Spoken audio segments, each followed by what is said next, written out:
with what's happening here in Africa. The flights have been resumed between the federal capital Addis Ababa and regional capital Mekele following the peace talks that happened last month. The emotional scenes follow the resumption of commercial flights, and the city, which has a population of around 500,000 people, was largely cut off from the rest of the world during a brutal two-year war that claimed the lives of tens of thousands of people and displaced millions of others. The government and Tigray People's Liberation Front, TPLF, finally signed a peace accord last month, opening the way for passenger flights to resume. TPLF controlled Tigray TV showed footage of passengers dropping to their knees and kissing the tarmac at the airport in Mekele. In Nigeria, at least 14 people have been killed and 24 others injured after a vehicle plowed into crowds watching bikers at a popular carnival in Nigeria's southern part of the city, Calabar. Eyewitnesses say that a speeding driver lost control of the car. Pictures shared online in the immediate aftermath of the incident show bodies strewn across the street. This month-long carnival, which features several events, has become a big draw since it was launched in 2004. Describing itself as Africa's biggest street party, it attracts local and foreign tourists throughout December. In the United States, some thousands of travelers are stranded at the airports as flight cancellations and delays continue to wreak havoc following a deadly winter storm. By Wednesday afternoon yesterday, over 2,800 flights had been cancelled and nearly 3,200 delayed. Most of the cancellations were from hard-hit Southwest Airlines, which called off over 2,500 flights. The chaos left thousands of exasperated passengers sleeping in terminals as they search for solutions. More than 2,300 flights scheduled to leave on today have already been cancelled, according to flight tracking service FlightAware. And moving on, a group of 4 countries led by Canada has requested that Iran submit to arbitration to settle a dispute over its shooting down of a Ukrainian jet.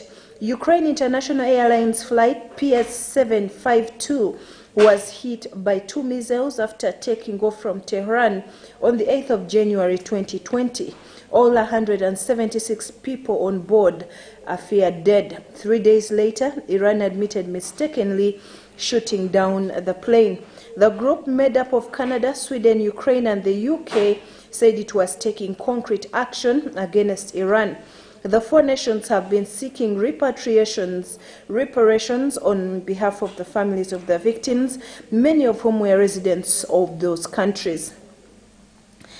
On the Ukraine-Russian war, an air raid alert has been issued across Ukraine as a fresh wave of Russian missiles targets major cities.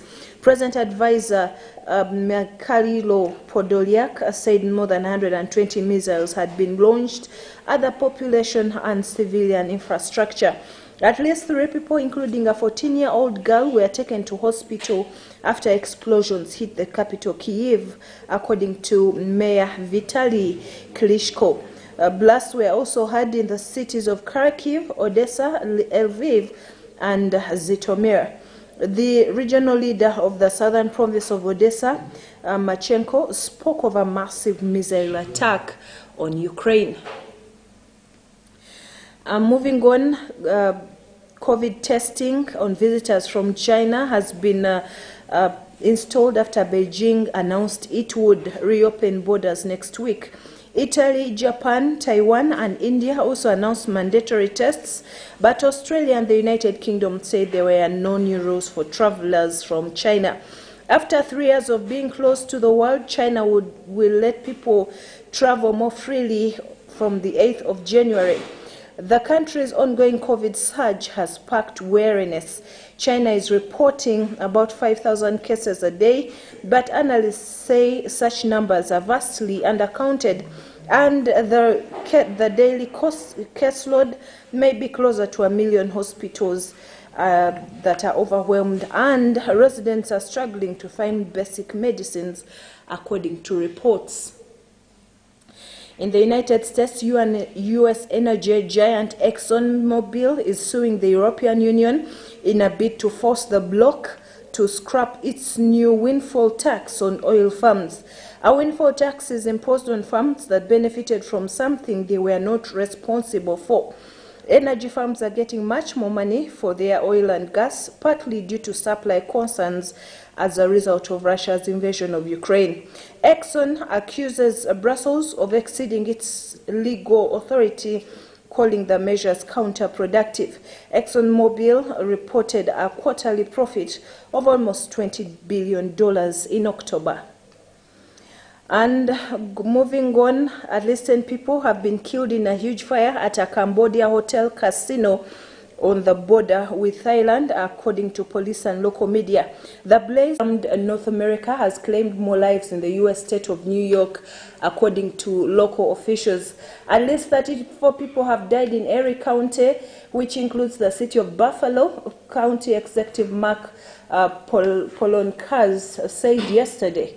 Authorities are still trying to identify 3 of the victims.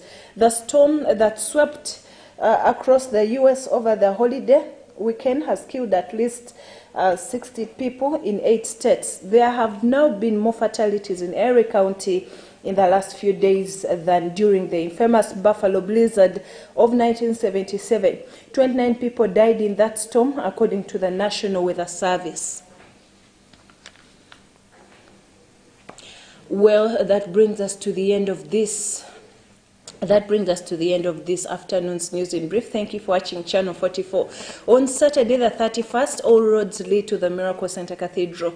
Come and join us as we cross over into 2023. Remember, 2023 is the year of Psalm 23. Come and be part of us. Come and enjoy great fireworks. There is going to be Holy Communion. There is going to be anointing of oil as we cross over into the next year.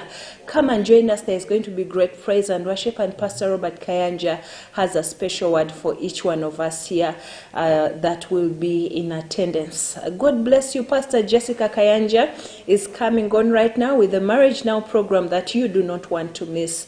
Enjoy your afternoon.